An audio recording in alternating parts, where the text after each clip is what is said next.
The Frieze Sculpture 2022 is now open as before in Regent's Park, and there are some pretty amazing sculptures this year. Stay tuned for a walkthrough coming up next.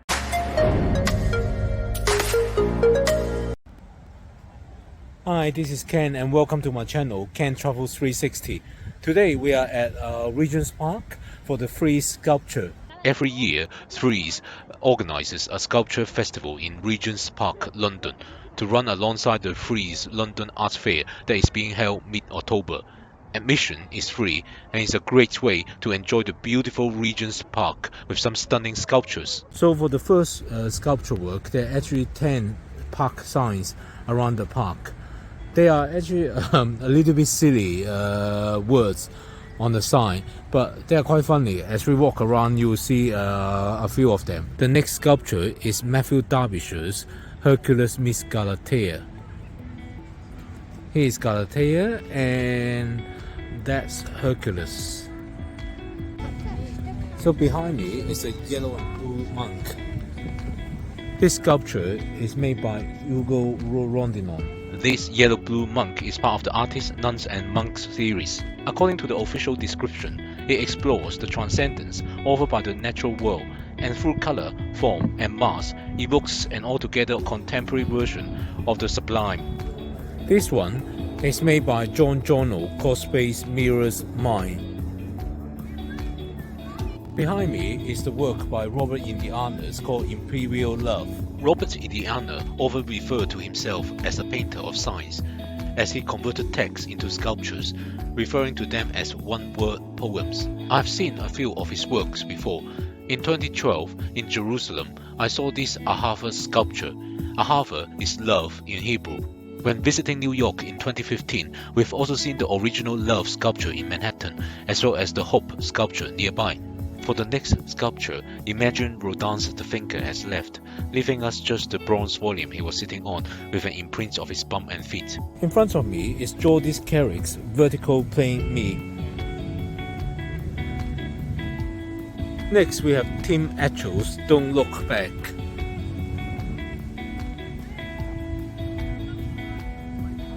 Of course, the natural thing is to pose in front of this sculpture and then look back. The next sculpture is probably my favorite piece of this exhibition. It's the work by Alicia Kawadi called Tunnel Tale. It's a stainless steel tube. It's very reflexive. Let's continue to move on. I can see the next one already. This one is called Red Stack. It's created by a female artist from the UAE called Al Masroor. It looks like some red balloons shaped like a pigeon stacked on top of each other to me.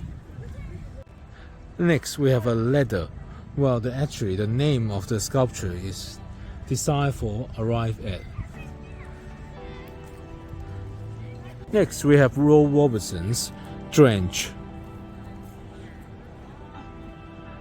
According to the sign, this was an exploration of the terrain of the queer body which welds the figures and landscape as one.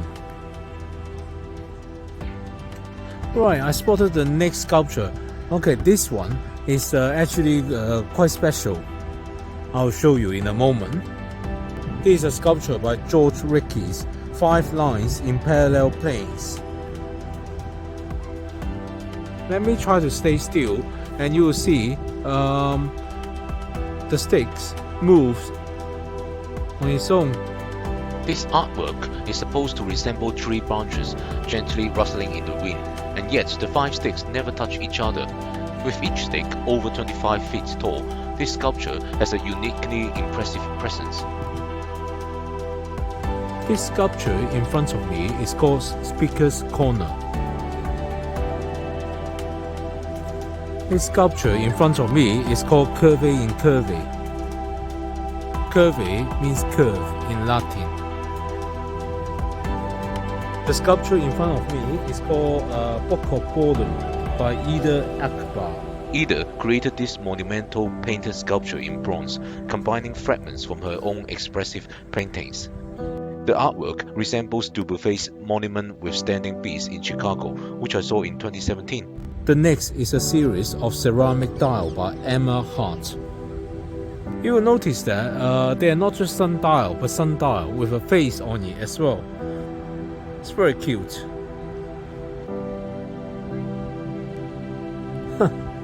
No.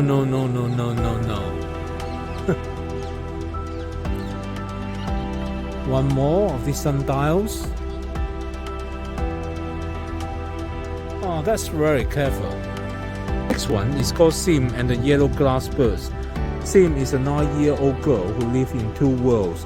In one world, she is a domestic servant in Lagos. In the other world, Sim lives in dreamland with talking birds and butterflies where she can fly. And that's the last sculpture. If you enjoyed this video, please support the channel by clicking like. And don't forget to subscribe to my channel with notifications on so you don't miss another video from me.